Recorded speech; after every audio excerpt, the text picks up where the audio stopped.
Hey, brother. This is not... Hey, brothers. Hey, brothers. Hey, brothers. Dimela. My name is Tumo Mulawane.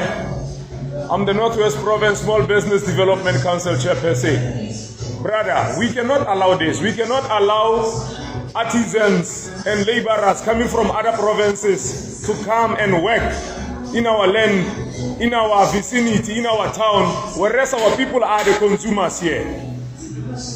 No, I cannot speak to this one. This lady doesn't own Chicken Licky. You are the owner here. We always see you in this one.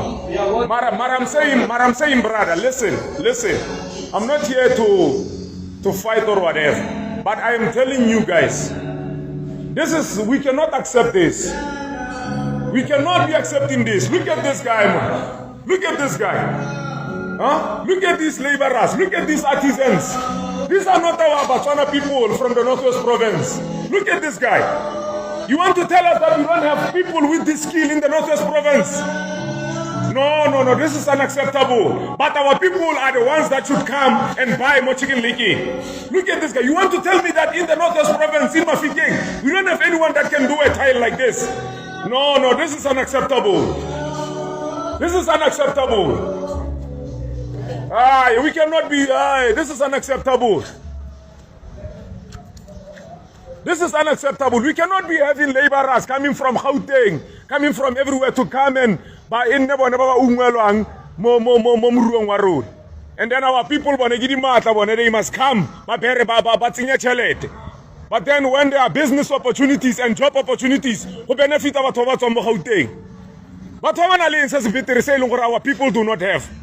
This is unacceptable. This is unacceptable. Tomorrow, Chicken Licky. Tomorrow, we are coming to close this Chicken Licky.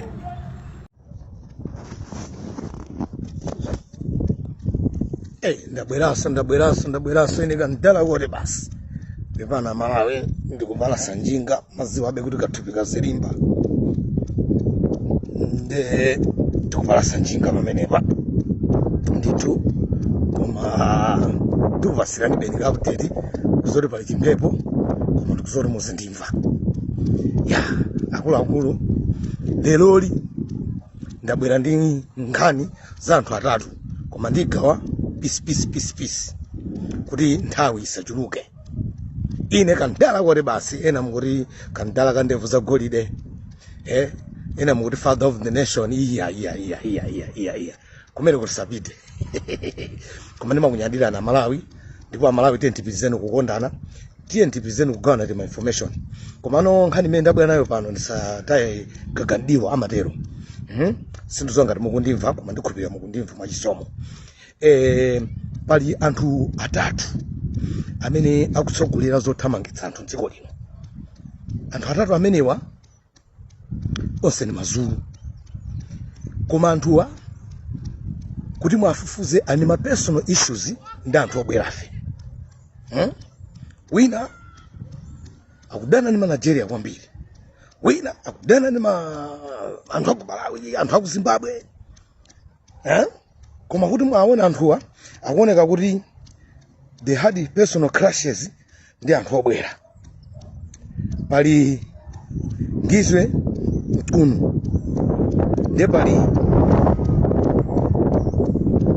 Phakela Mthakati ndi pali Jacinta Ngobese Zuma. Onsewa ni mazulu amene. Mazulu ndithu ene. Koma anthu amene wawa ena wakudabwisa kuti kodi sukulu yawo amaganiza bwanji kapena kuti adaphunzira bwanji. Chifukwa pena zimamachita munthu sosaphunzira athu kuganiza bwino. Komanso ndingoti ngosaphunzira anthu ena amene wawa. Okay, ndiyambe ndisataye nthawi ndiyambe ndi Phakela Mthakati. Phakela Mthakati ameneyu amakhala kongo ku KwaZulu-Natal. Wakhali pa kampeni yomathamangisa mapakistani mashopu ma Bangladesh ma Somalia matseketsa mashopu awo. Muzipita kwanu anthu aku Zimbabwe muzipita kwanu. Kaze kumfufuza wapezeka kuti yeyu kazi wake girlfriend paja kunotu munthu amakhala mkazi wake akakwatirana koma ngati akungokhalira limodzi ndi girlfriend watakalambirana watakhala ndevu za imvi ngati zangazi ati amene ndi boyfriend ineti kutekwene kuti ndipeze mkazi usakwatira naye ndili boyfriend sibanja ndiye kuno kumenepo nde aphakira mthakati amenewa akhala kuvuta kwambiri ndipo akuvuta kwambiri koma kwafufuza mkazi wawo ndi wa ku Zimbabwe Beki Khumalo ndi wa ku Zimbabwe wake ndi Maryland ku Bulawayo ndiye iye akuthamangitsa anthu aku Zimbabwe zipitani kwanu ma foreigners iye watenga mforeigner umakhala nyumba mwake ndi anthu akutosamba kuthamangitsa mkazi wako bwanji muone kuti anthu amiri ausigwira nde aphakira mthakati amenewa ali ndi milandu tawo timeti kutuluka panopa aphakira mthakati amenewa nda fraudster akhala kubera anthu ndalama dziko muno njira zosiyana njira ina ndi mkazi wawoyu wa ku Zimbabweyu kuti mkazi wa ku Zimbabweyu amapangira anthu ma asylum papers koma amachaja ma 5,000 mamuna wake akuthamangitsa anthu obwera muzipita mkazi wake apangira anthu obwera mapepala azikhala mdziko muno machinyengo mapepala ungachinyengo kumalipirisa 5,000 ndebo malamba kumfufuza kuti kodi iwe amakupasa chidindo ma stamp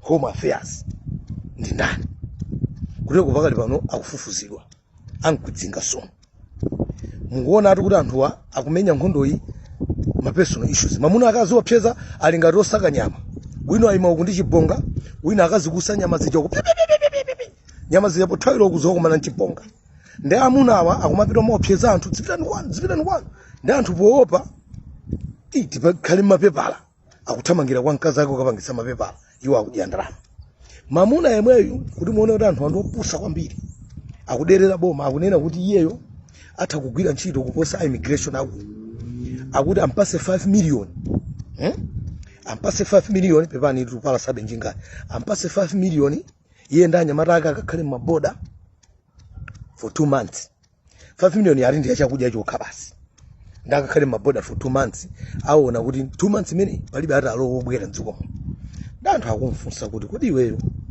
kuti anthu akakhale paboda amene akaphunzitsidwe adziwe zakulowa ndi kutuluka udziwa chani we uzikangoletsa kuti aliyense basa salowe mdziko komanso ukanena kuti anthu obwera ndi amene abweresa madragi ndofuna ukatseke maboda boda ake kuti imene kuti ukatsekewe ndanya matako nditi imene malowera madragi ndena akumufunsa kuti koma umadziwa kuti madragi samalowera ambiri samalowa maboda pa airport kapena mmapoti masima anyanja ndamama abweresa nkhani imene ya madragi ndiye ukalimbana ndi anthu so zoti anthu they fight, they just fighting people amene ali innocent anthu obwera ambiri ndosalawa koma because they got personal issues ndi anthu amene obwera ndi akumayipanga ngati national issue mwayiona ndi aphakira mthakati pompano alowa amba kwafukulira milandu imene ndi aphakira mthakati ndi mkazi wake Beki Khumalo wa Zimbabwe mafolena azipita iye akutenga mafolena yemwe akuuza azimaya kuno musama tengane mapanga zibwenzi ndi mafolena ndi anthu oyipa iye akutenga folena makhandi ya nyumba mwake mukuona kuti kwa pamene apake dziko linoli kuganiza kwa anthu ndi kwa 0%.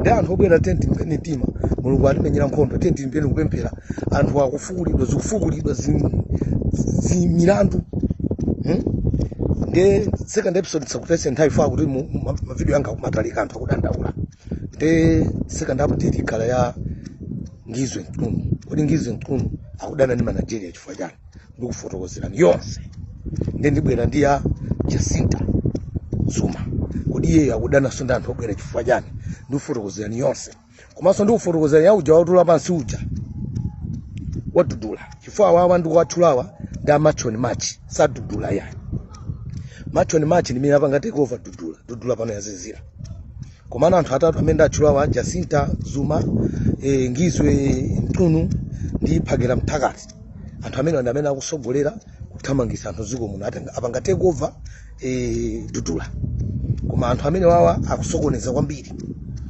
ndeni mazulu ajori no saphunzira ndi amangochita no za violence. Ona even they don't have emotional intelligence. Chifukwa zashobono bwino kuti emotional intelligence ndiyotani. Kumalawi kuti ndi anthu ena ake kuti they don't have emotional intelligence andali tokufotokozerani sunda wawo and useless.